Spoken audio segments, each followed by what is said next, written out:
Spending $24 on Skyrim's Creation Club honestly made me want to cry. Buying any virtual in-game content is almost always a waste of money, no matter the game, but it hurts even more knowing that I could just be downloading mods for free from the Skyrim Nexus. Creation Club is the in-game store where you can buy semi-official add-ons for Skyrim Special Edition, and in November you'll be able to upgrade to the Anniversary Edition of Skyrim, which includes all the Creation Club content. Will the upgrade be worth it? Find out as I try 4 add-ons from the Creation Club: Plague of the Dead, Saints and Seducers, Dead Man's Dread, and the Dwarven Mudcrab. Plague of the Dead set me back 400 credits, equating to around $4. This add-on includes one quest and promises some new encounters. Random hordes of zombies will spawn at night and attack you along the main roads. It took me a grand total of 10 minutes to complete the quest for this add-on. You have to waltz to the top of a mountain, strike down a score of zombies, which are as easy to defeat as skeletons, and read a necromancer's journal. The journey to the mountain actually took longer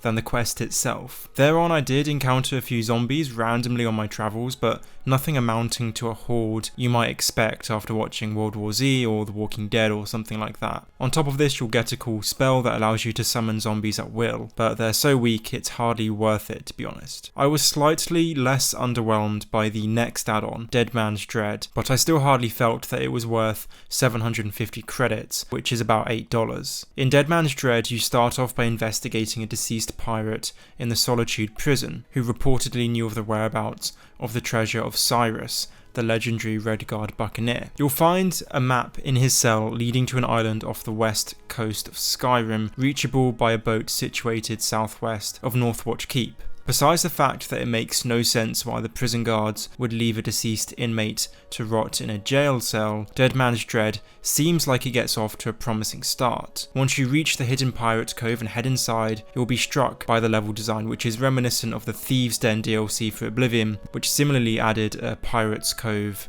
to the city of Anvil. You'll have to fight your way through a bunch of skeletons to reach the heart of the ship, where you can loot Cyrus's legendary gear. Upon exiting, however, a gang of ghosts will spring up and attack you. They offer some unique gear, so be sure to loot it, and when you're done, head out of the cave and back to the mainland. There's little else to explore on the island. And that's it, that's Dead Man's Dread, a quest that costs $8 and is no more special than any other half-hour long quest in Skyrim's base game. If you paid $8 for every half an hour of game time in the original game, you'd easily be paying thousands for the entire experience. Dead Man's Dread would make a great free mod, but charging almost a tenner for such an unremarkable experience is criminal. What really irks me about the Creation Club is that you never end up spending a few dollars. You're forced to spend at least 8 because the minimum number of credits you can redeem is 750, and in reality you'll end up buying even more than that because all the semi-decent mods are over 1,500. So if, like me, you opt for the 3,000 credit bundle, you'll end up throwing $24 down the drain.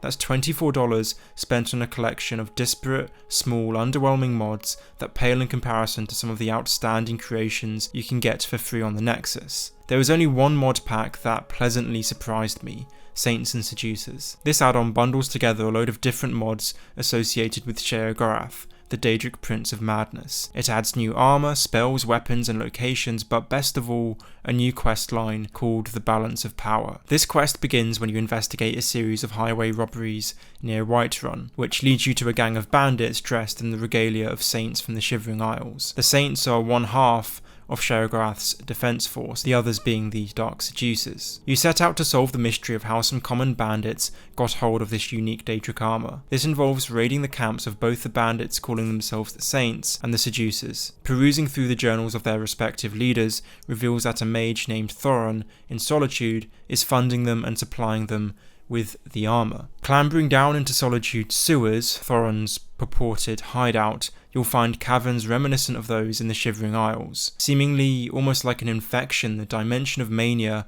has slowly spread through the sewage system. Creatures from the Isles and corrupted Spriggans prowl the cavernous hallways, so you'll have to look out for them. At the heart of this hectic lair is Thoron, clad in nothing but a loincloth, opening what looks like a portal to another world. Cue one of the hardest boss fights in the game. Thoron will summon waves of seducers and saints whilst teleporting around and throwing fireballs at your face.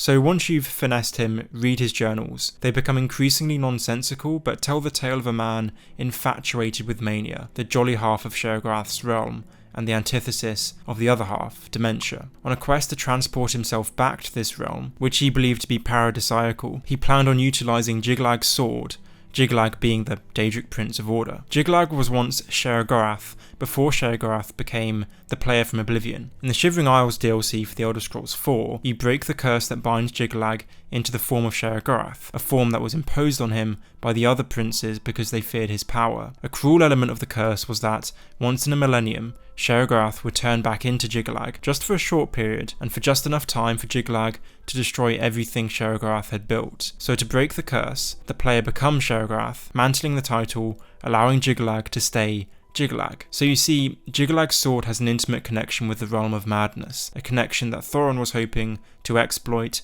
to transport himself there. And it looks like he almost did it. On the whole, I was impressed with Saints and Seducers, but it's still on the pricey side. It will set you back 1,500 credits, or about $14. If it was on sale by itself for maybe $5, then I could recommend it tentatively, but in its current state, within the Creation Club where you have to buy these bundles of credits to buy anything, it's still a little bit too expensive to justify purchasing. The real reason I'm making this video is because of the announced Anniversary Edition for Skyrim. Will it be worth paying to upgrade? And make no mistake, you'll have to pay. Even existing owners of the Special Edition will have to cough up some cash to get the new one. The Anniversary Edition will include everything from the Creation Club and more reportedly. Depending on the price, let's say it costs $60 or $70 if you don't have the Special Edition, and an upgrade from the Special Edition costs $15, I would say the upgrade is about worth it.